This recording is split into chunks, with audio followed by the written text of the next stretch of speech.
সময়ের সঙ্গে সঙ্গে বদলাচ্ছে পৃথিবী, বদলাচ্ছে প্রকৃতির সঙ্গে মানুষের সম্পর্কের ধরন। শহরের বিস্তৃতি, নতুন নতুন পরিকাঠামোর নির্মাণ, কৃষিকাজ এবং জলবায়ু পরিবর্তনের কারণে বাসস্থান হারাচ্ছে বন্যপ্রাণীরা। বন্যপ্রাণীদের সঙ্গে মানুষের সহাবস্থান এক কঠিন চ্যালেঞ্জের মুখোমুখি এবং এর টেকসই সমাধান বের করাটা আমাদের ভবিষ্যতের জন্যই অত্যন্ত জরুরি। নমস্কার, ইকো ইন্ডিয়ার আজকের পর্বে আপনাদের সকলকে স্বাগত জানাচ্ছি আমি দেবী সাহা। আজকের পর্বে থাকছে লেবু চাষ কিভাবে আসামে মানুষ ও হাতির প্রাণঘাতী লড়াই থামিয়েছে এবং কাশ্মীরের লোকালয়ে চিতার হামলা রোধে কিভাবে কাজ করছে একটি এনজিও। তবে শুরুতেই জানবো এশিয়াটিক সিংহদের নিয়ে। পৃথিবীর মধ্যে একমাত্র গুজরাতেই এই সিংহদের দেখা মেলে, তাই এদের সংরক্ষণ অত্যন্ত জরুরি। কিন্তু এই উদ্যোগ এখন ভিন্ন ধরনের এক চ্যালেঞ্জের মুখোমুখি। মানুষের সঙ্গে দীর্ঘদিনের সহাবস্থানের নজির সত্ত্বেও কেন এশিয়াটিক সিংহদের স্থানান্তরের পরিকল্পনা করতে হচ্ছে জানবো এই প্রতিবেদনে। চৌথা ভাই পেশায় পশুপালনকারী। বহু সপ্তাহ ধরে তিনি পশুদের চারণভূমিতে নিয়ে যাননি। একটি সিংহীর আক্রমণের শিকার হওয়ার পর থেকেই তিনি আতঙ্কিত হয়ে আছেন।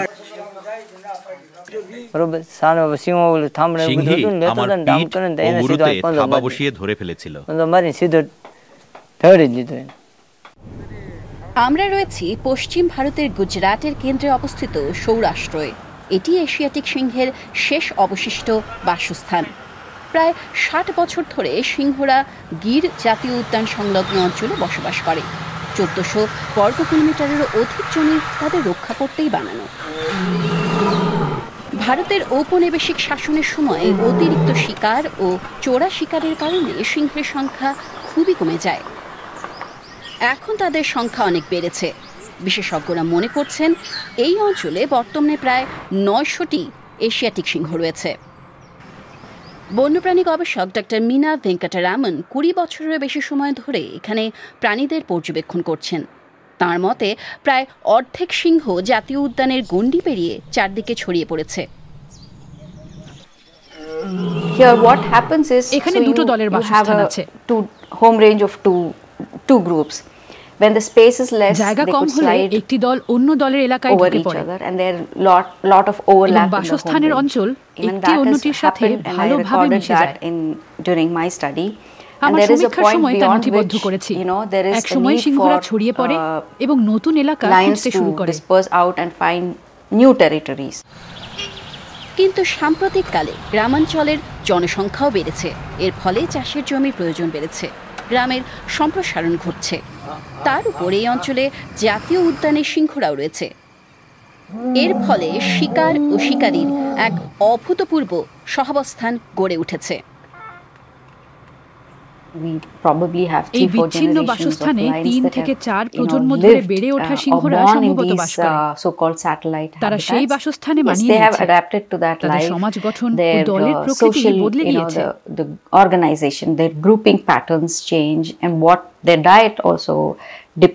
তারা কোথায় আছে, সেখানে কোন জন্তু রয়েছে, এর উপর ভিত্তি করে তাদের খাদ্যাভ্যাস বদলে গিয়েছে। তারা ভালোভাবেই মানিয়ে নিয়েছে। স্থানীয় বাসিন্দারা সিংহের পাশাপাশি থাকা শিখে নিচ্ছে। তাদের সাবধানতা অবলম্বন করতে হয়, কারণ সিংহরা ক্রমাগত মানুষকে আক্রমণ করছে। রমেশ চৌহান একজন সমাজকর্মী। তিনি তার ডক্টরেটের গবেষণাপত্রের জন্য মানুষ ও সিংহের সহাবস্থান নিয়ে গবেষণা করেছেন। তিনি বলছেন, এখানে প্রথমে সিংহরা ছিল, সুতরাং মানুষকে তাদের সাথে থাকা শিখতে হবে। তিনি নিয়মিত গ্রামে যান এবং সিংহ দেখলে কি করতে হবে তা নিয়ে গ্রামবাসীদের সাথে আলোচনা করেন। কৃষক জমিতে যাওয়ার সময় সিংহ দেখলে আমরা তাদের আতঙ্কিত হতে বারণ করি।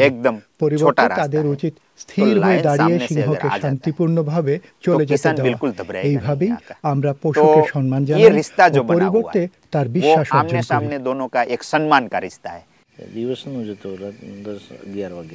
আমরা গুজরাটের উপকূলের কাছে আমরেলি জেলার মানুষজনের সাথে দেখা করেছি। এটি গির জাতীয় উদ্যান থেকে প্রায় ১৫০ কিলোমিটার দূরে। সিংহরা এই অবধিও এসেছে। প্রথম সিংহ ১০ বছর আগে এসেছিল। शेत्रुंजी नदी এই অঞ্চল দিয়ে অববাহিত হয় এবং এখানে বরাবরই সিংহরা খুব সক্রিয়। তারা সেখানে বাস করে কিন্তু এখানে মানুষ ও পশুর দ্বন্দ্ব নেই। মানুষ স্বাভাবিকভাবে জীবন কাটায়, পশুরা স্বাধীনভাবে ঘুরে বেড়ায়। সিংহদের জন্য এই সহাবস্থান বিপদমুক্ত নয়। প্রায়ই তারা ট্রেন দুর্ঘটনায় মারা যায় বা বৈদ্যুতিক বেড়ায় আহত হয়। 2024 সালের সেপ্টেম্বরে বন দপ্তর গির জাতীয় উদ্যানের আশেপাশে পরিবেশ সচেতন অঞ্চল তৈরির প্রস্তাব আনেন। 10 কিলোমিটারের একটি বাফার অঞ্চল তৈরির পরিকল্পনা নেওয়া হয়, যা পশুদের স্থানান্তর এলাকা হিসেবে কাজ করবে এবং সেখানে মানুষের কার্যকলাপ ন্যূনতম থাকবে। একটা বড় সমস্যা হচ্ছে সিংহদের খাবারের পরিমাণ কমে আসছে। বসতি অঞ্চলের কাছে স্বাভাবিক বন্য শিকার প্রায় পাওয়াই যায় না, কেবল গবাদি পশু ও কুকুর বাকি থাকে। গিরের এশিয়াটিক সিংহ নিয়ে প্রথম দিককার গবেষকদের একজন রবি ছেলামের মতে এতে সিংহদের বিপদ বাড়ছে। আমরা এই প্রজাতিটিকে বড় ঝুঁকির মধ্যে ফেলছি। 2018 সালে মাত্র কয়েকদিনের মধ্যে সরকারি হিসেবে 40 থেকে 60টি সিংহ মারা যাওয়ার খবর আসে। কিন্তু আমার তথ্য অনুযায়ী 100-ও বেশি সিংহ মারা গিয়েছিল এবং সিংহরা রোগের প্রকোপে মারা যেতেই থাকে। সিংহরা বাইরে কুকুর, মৃত গবাদি পশু ও অন্যান্য মৃতদেহের কাছাকাছি থাকায় তাদের রোগ হওয়ার সম্ভাবনা বেড়ে যায়। সিংহদের বন্ধু ভাবাপন্ন মনে হতে পারে, তারা সচরাচর মানুষকে আক্রমণ করে না, কিন্তু তাও আমাদের তাদেরকে ছোট করে দেখলে চলবে না। তারা বড় বন্য বিড়াল। একটি বড় পুরুষ সিংহের ওজন 200 কেজিরও বেশি। তাদের নখ, দাঁত আছে, যা ব্যবহারে তারা পিছপা হয় না।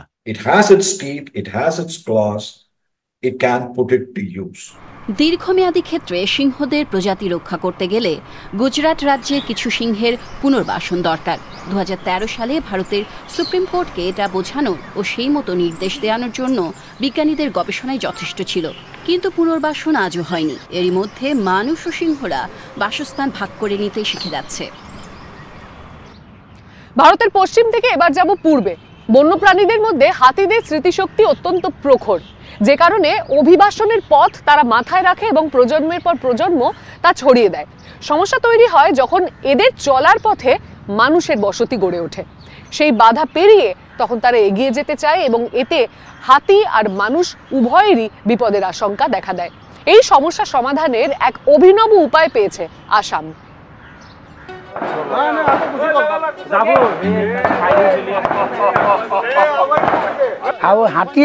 একবার হাতিরা আমায় প্রায় মেরেই ফেলেছিল। গলুৱা হাতী আহোঁতে পাছে পাছে যাওঁতে তারা আমার বাড়ির দিকে এলে আমি তাদের কাগজলৈ খেদি আহিলে। তারা আমার মুখোমুখি হয়ে আমায় তাড়া করে। বাড়ির গেটৰ মুখতে ক্ষেতের দরজার সামনে তারা আমার একটি গরু ও বাছুরকে মেরে ফেলে। মারিলে। হাতিরা অক্টোবর থেকে এপ্রিল অবধি ঘন ঘন আসে। ফসল তোলার সময় তারা আসে ও ক্ষেত নষ্ট করে দেয়। হাতির যে দলটি আসে তাতে প্রায় 200টি হাতি আছে। 200 ওপৰত আহে ইয়ালে। আগে আমি খেতে নানা রকম ধান চাষ করতাম, এখন আমি হাতির কারণে ধান চাষ করতে পারি না। একদিন হাতি তাড়াতে গিয়ে আমার ছেলে প্রায় মারা যাচ্ছিল, সেটা দেখে আমি ভয় পেয়ে যাই। বুধেশ্বর ও অনিলের বাড়ি আসামে। এটি উত্তর পূর্ব ভারতের সর্বাধিক ঘন বসতিপূর্ণ রাজ্য এবং পূর্ব হিমালয় জীববৈচিত্র্য অঞ্চলের অন্তর্গত। কিন্তু হাতিদের বাসস্থানে মানুষের দখল বৃদ্ধি পাওয়ায় এই জন্তুগুলি খাবারের সন্ধানে বার হতে বাধ্য হয়েছে, ফলে মাঝে মধ্যেই মানুষের সাথে তাদের সংঘর্ষ হচ্ছে। 2014 থেকে 2022 সালের মধ্যে এই সংঘর্ষের কারণে ভারত জুড়ে 3938 জনের প্রাণ যায়, যার 561টি ঘটে আসামে। 2009 থেকে 2023 সালের মধ্যে 1381টি হাতি বিদ্যুৎস্পৃষ্ট হয়ে বা বিষের কারণে মারা যায়। আসামের 70%-এরও বেশি জনসংখ্যা কৃষির ওপর নির্ভরশীল হওয়ায় এই ঘটনা বড় সমস্যা হয়ে দাঁড়িয়েছে। বুধেশ্বর ও অনিলের মতো প্রান্তিক কৃষকেরা মাত্র 1 থেকে 4 একর জমিতে চাষ করেন। হাতির আক্রমণে বিশেষ করে ফসল তোলার সময় তারা পুরোপুরি জীবিকাহীন হয়ে যেতে পারেন। তারা আহত হতে পারেন, তাদের বাড়ি ঘর নষ্ট হতে পারে, উদ্বাস্তু হতে পারেন, সন্তানদের শিক্ষা ব্যাহত হতে পারে এবং মানসিক চাপের শিকার হতে পারেন তারা।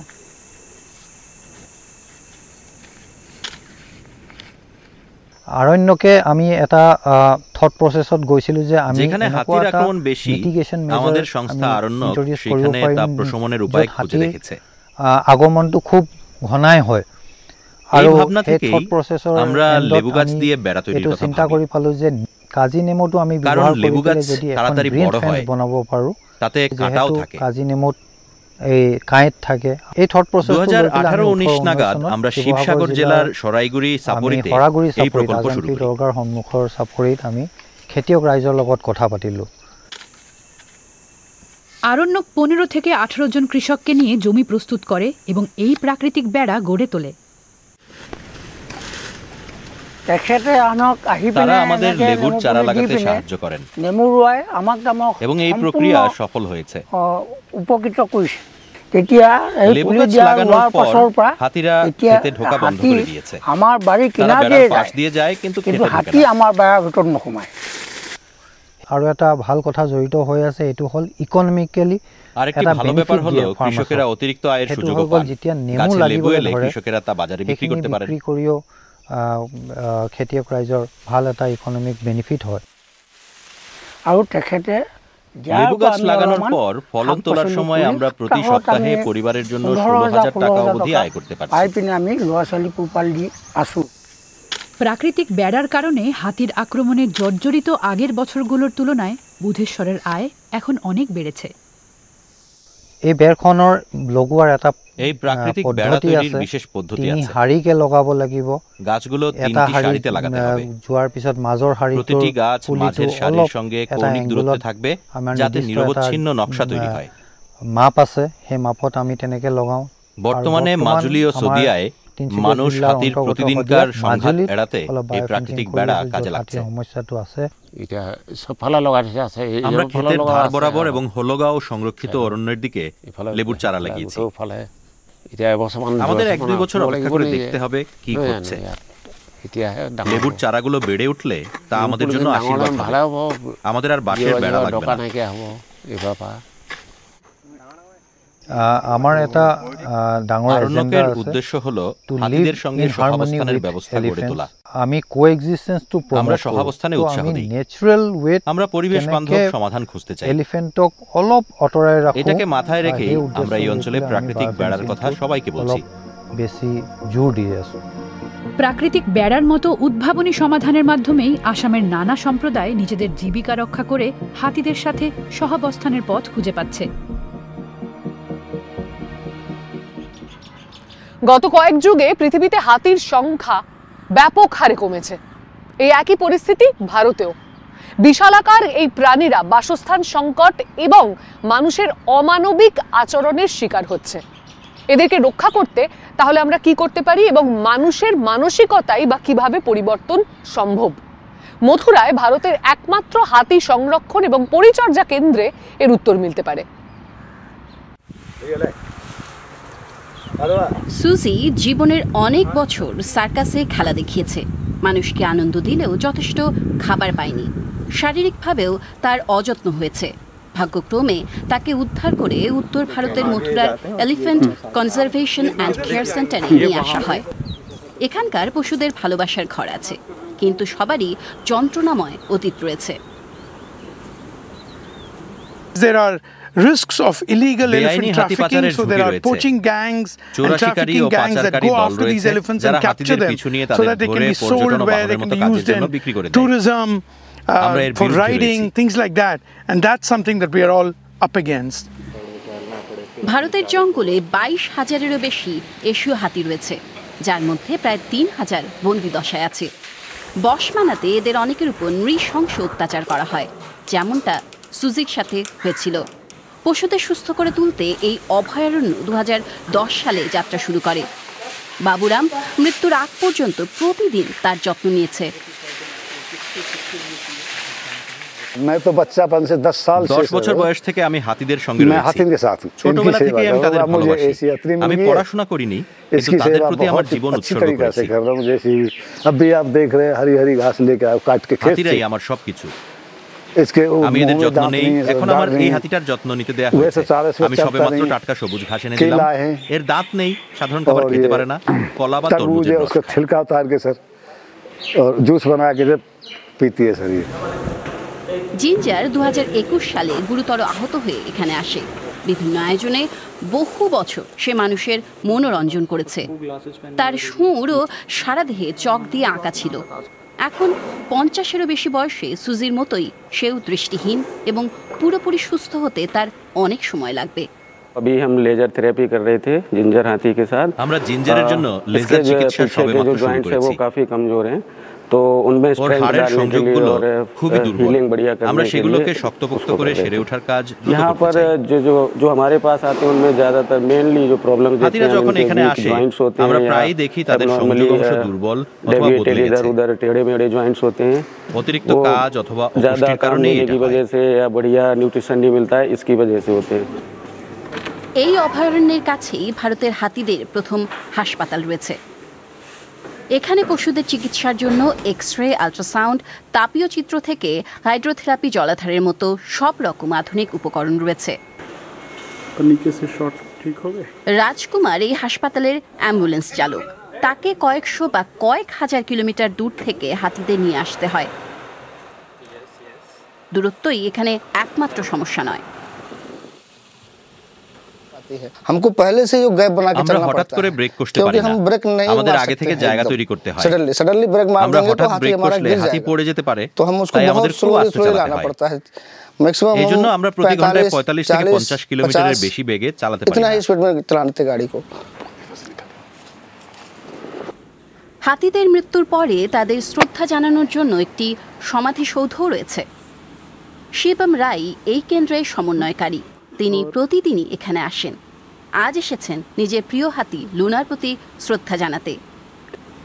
হাতি আটককারীরা তাদের পোষ মানাতে এমন কাঁটাওয়ালা শিকল, কাঠের মুগুর সহ নানা রকম ভয়ানক যন্ত্রপাতি ব্যবহার করেন। এই প্রথা আজও চলছে। सबसे पहला मेरा यही हमेशा কোনো পশুর প্রয়োজন নেই আমাদের সভ্যতার অংশ पूरी दुनिया को जो छोटे बच्चों को हम लोग एजुकेट करते हैं তাদের किसी भी जानवर को हमारी सभ्यता में आने की कोई भी মানুষ এইসব পশুকে বন্দী করছে। उनका जो एक एक्चुअल रोल है वो इन्वायरमेंट में है, इस प्रकृति में है, इकोसिस्टम में है। तो हमने इनको कैप्चर किया, इनको डिस्टर्ब किया, इनकी नेचुरल लाइफस्टाइल से अलग किया और इनको अपना गुलाम बनाने की कोशिश की। भूल এবং এই প্রথার সঙ্গে যুক্ত সবকিছু বন্ধ হওয়া উচিত। ये हमेशा और हर तरीके से बंद हो जाना चाहिए। হাসপাতাল ও অ্যাম্বুলেন্স অনুদানের টাকায় চলে। এজন্য এই কেন্দ্রের প্রধানকে অনেকটা সময় ফোন ধরেই কাটাতে হয়। It is very challenging to raise the financial resources to look after the animals. It's challenging to convince people to contribute to support this cause. But the biggest challenge is to get people to understand about the compassion, love and kindness that these elephants deserve. এই কেন্দ্রে এখন 30টিরও বেশি হাতি রয়েছে। তাদের সবার সুজির মতো 75 বছর অবধি জীবন পাওয়ার নিশ্চয়তা হয়তো নেই, কিন্তু এখানে তারা নিরাপদে ও ভালোবাসায় থাকবে সেটি নিশ্চিত করেই বলা যায়। বন্যপ্রাণীদের প্রাকৃতিক আস্তানায় মানুষের বসতি বা স্থাপনা গড়ে উঠলে তাতে শুধুমাত্র প্রাণীরাই হুমকির মুখে পড়ে না, মানুষও বিপদের মধ্যে পড়ে। যে কারণে কাশ্মীরের লোকালয়ে ভাল্লুক বা চিতার হানা এক নিত্য নৈমিত্তিক ঘটনায় দাঁড়িয়েছে। এই সংঘাত নিরসনে লড়ছেন স্থানীয় বন্যপ্রাণী সংরক্ষণবিদ আলিয়া মীর। কিভাবে কাজ করছে তাঁর দল এবং কি ধরনের বাধার সম্মুখীন হচ্ছেন তাঁরা, চলুন দেখে আসি। কয়েকদিন আগেই অজিত কুমার পুত্রহারা হয়েছেন। এখানকার অনেকের মতোই প্রতি বছর পরিবার নিয়ে তিনি কাজের খোঁজে বিহার থেকে কাশ্মীরে আসেন। কাজ শেষে বাড়ি ফেরার পরিকল্পনা ছিল অজিতের, কিন্তু ফেরার 3 দিন আগেই তার 6 বছরের পুত্র সন্তানের মৃত্যু হয়। झुग्गी के दरवाजे के पास खा रहा था। আমি কুড়ের কাছে রাতে রান্না করছিলাম। আমার ছেলে দরজার কাছে এসে আমার থেকে খাবার জল চেয়েছিল। আমি ঘুরে তাকে জল দেওয়ার আগেই শুনলাম সে আমাকে চিৎকার করে ডাকছে। তারপরে তাকে খুঁজে পাওয়া গেল না। उसने बोला कि पापा और उसने कुछ बोल नहीं पाया। কাশ্মীরের বুদগামে চিতাবাঘের আক্রমণের ঘটনা এবারই প্রথম নয়, বরং এর যেন শেষই নেই। আলিয়া মীর তা ভালো মতোই জানেন। তিনি ওয়াইল্ড লাইফ SOS নামে একটি সংস্থার হয়ে কাজ করেন। তার দল এই আক্রমণের তথ্য সংগ্রহ করবে এবং আক্রমণকারী চিতাবাঘকে খুঁজে বের করবে। স্থানীয় বাসিন্দারা ভীত এবং নিজেদের মধ্যে আলোচনা চালিয়ে যেতে ব্যস্ত। দেখছেন সেই রাতের ছবিও। তারা আলিয়াকে ঘুরে দেখাচ্ছেন। আলিয়া চিতাবাঘের পায়ের ছাপ বা অন্যান্য চিহ্ন খুঁজে তার পথ আন্দাজ করার চেষ্টা করছেন। জন্তুটির কার্যকলাপের সম্ভাব্য সীমানা চিহ্নিত করে তারা শেষ কিছু পায়ের ছাপ সংগ্রহ করেন। लोकेशन लिया आपने? तो इसके शिकार जो है ভালো হোক বা চিতাবাঘ বা অন্য কোনো বন্য প্রাণী, তারা নারী ও শিশুদের, বিশেষ করে শিশুদের বেশি আক্রমণ করে, কারণ শিশুরা ছোট, তাদের বিরুদ্ধে খুব বেশি লড়াই করতে পারে না। চিতাবাঘ গলা কামড়ে টেনে নিয়ে যায়, শিশুদের ক্ষেত্রে তা করা সহজ। শিশুদের সন্ধ্যার পরে বাইরে যেতে দেবেন না। शाम के वक्त उनको बाहर नहीं रखना है। এই দল চিতাবাঘটি ধরতে ফাঁদ ব্যবহারের সিদ্ধান্ত নিয়েছে। চিতাবাঘকে ধরা খুব কঠিন এবং এরা গোপনে চলাফেরা করে। কিন্তু আলিয়ার দল আশাবাদী তারা সঠিক টোপ দিয়ে চিতাকে খাঁচায় বন্দি করতে পারবেন। পরিযায়ী শ্রমিক ও স্থানীয় গ্রামবাসীদের সামনে দুশ্চিন্তাময় এক রাত। সূর্য ডোবার পর তাদের অনেক বেশি সতর্ক থাকতে হবে, যতক্ষণ না এই চিতাবাঘ ধরা পড়ে। ইন্তেসার সোহেল স্থানীয় বন্যপ্রাণী দপ্তরের প্রধান বন্যপ্রাণী তত্ত্বাবধায়ক। তিনি আলিয়ার সাথে যোগাযোগ রেখে কাজ করেন। ধীরে ধীরে বেড়েছে, কিন্তু গত 2 দশক ধরে ঘটনার সংখ্যা বেশি বেড়েছে। এই অঞ্চলের বাস্তুসংস্থানের পরিবর্তন হয়েছে। এই কারণে চিতাবাঘ নেমে এসে আমাদের মধ্যে বাস করছে। তাছাড়া আগে জঙ্গল শেষ হলে তাদের ও আমাদের বাগিচার মধ্যে খোলা জায়গা ছিল।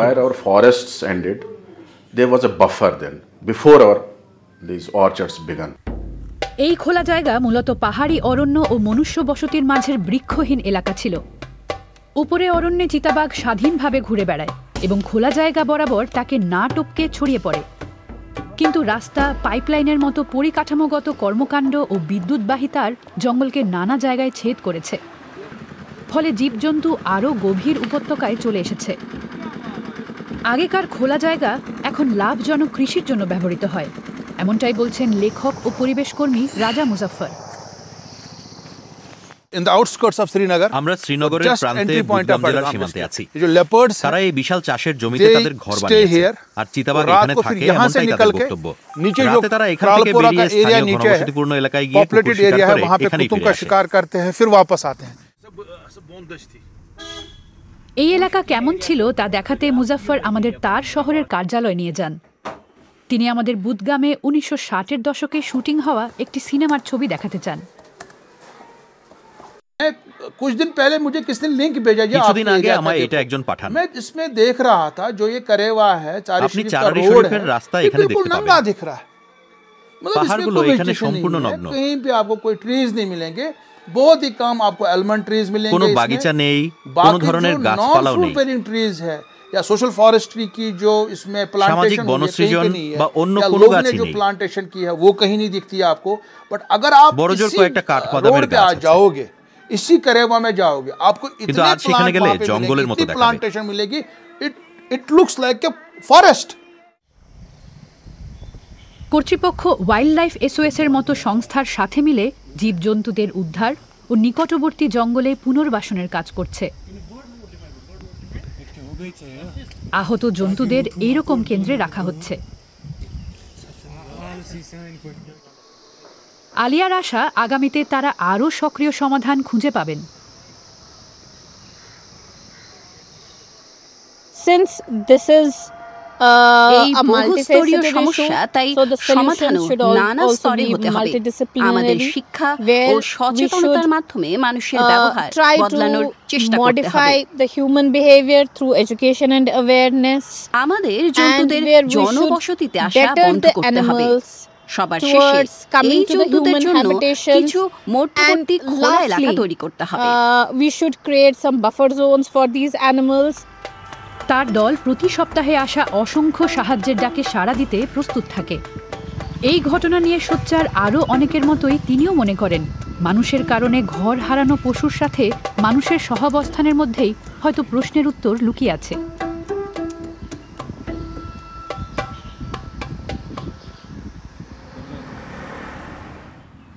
এই পর্বে আমরা দেখলাম সময়ের সাথে কিভাবে মানুষ এবং বন্যপ্রাণীদের সহাবস্থান কঠিন হয়ে উঠছে। একই সঙ্গে কিছু সুন্দর উদ্যোগ এবং উদ্ভাবনও আমরা দেখেছি যা সহাবস্থানের নতুন উদাহরণ গড়ে তুলতে পারে।